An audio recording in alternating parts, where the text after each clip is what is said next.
त्यांच्या पक्षाच्या बाबतीमध्ये काय त्यांचं म्हणणं असेल त्यांनी मांडलेलं आहे. आम्ही आमच्या पक्षाच्या बाबतीमध्ये जे म्हणणं आहे, आमच्या कार्यकर्त्यांचं म्हणणं आहे, कारण आमच्या कार्यकर्त्यांचं पण म्हणणं बिलकुल असंच आहे की आपल्याला संधी मिळायला पाहिजेत. कारण मुंबईमध्ये जर तुम्ही बघितलं असेल तर काही ठिकाणी जे आहे ते आमचं पण म्हणणं आहे की आमच्या सीटा निवडून येऊ शकल्या असत्या, पण महाविकास आघाडीचा ज्यावेळी निर्णय झाला त्यावेळी आम्ही जसं लोकसभेला सुद्धा माहिती आहे की मी तिकीट कुठे वेळ मागितलं होतं आणि मला वेळा ठिकाणी तिकीट देण्याचं काम झालं.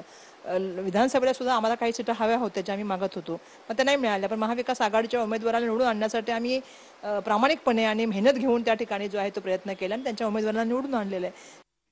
विधानसभेला तिन्ही पक्ष एकत्रपणे महाविकास आघाडी म्हणून आम्ही निवडणुका लढलो, परंतु त्यानंतर आता स्थानिक स्वराज्य संस्थांच्या ज्या निवडणुका आहेत त्या संदर्भामध्ये काय भूमिका घ्यायची हे तिन्ही पक्ष एकत्र बसून ठरवतील किंवा कोणताही पक्ष आपलीसुद्धा भूमिका त्या ठिकाणी जाहीर करू शकतं.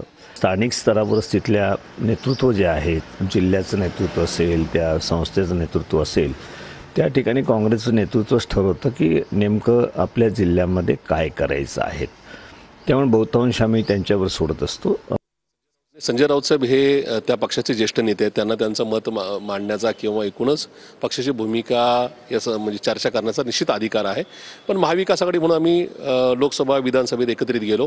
येणाऱ्या स्थानिक स्वराज्य संस्थांच्या निवडणुकासुद्धा आम्ही एकत्रितच निवडणूक लढवण्याचा एकूणच निश्चय व्यक्त केलेला आहे. असं असताना एकीकडं स्थानिक स्वराज्य संस्थांच्या निवडणुका जाहीर झालेल्या नाहीत.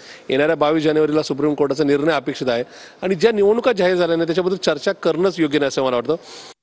आदरणीय राऊत साहेब हे मोठे नेते आहेत, आमचे सर्वांचे महाविकास आघाडीचे आमचे नेते आहेत, मला आदर आहे त्यांच्याबद्दल. परंतु प्रत्येक पक्षाचा आपला पक्ष वाढवण्यासाठी भूमिका असतात. आमच्याही पक्षाची असेल, काँग्रेसची असेल, शिवसेनेची असेल, पण याचा अर्थ असा होत नाही की महाविकास आघाडीला कुठेतरी प्रॉब्लेम होतोय असं अजिबात नाही. कारण मला खात्री आहे आदरणीय पवार साहेब असतील, उद्धवजी असतील, आदरणीय राहुलजी असतील, त्या पक्षाचे प्रांताध्यक्ष नाना पटोलेजी असतील, थोरात साहेब असतील, हे सगळे लोक शेवटी महाविकास आघाडी म्हणूनच पुढचा जो काही निर्णय असेल ते घेतील आणि त्या पद्धतीने महाराष्ट्रामध्ये आम्ही सोबत जाऊ.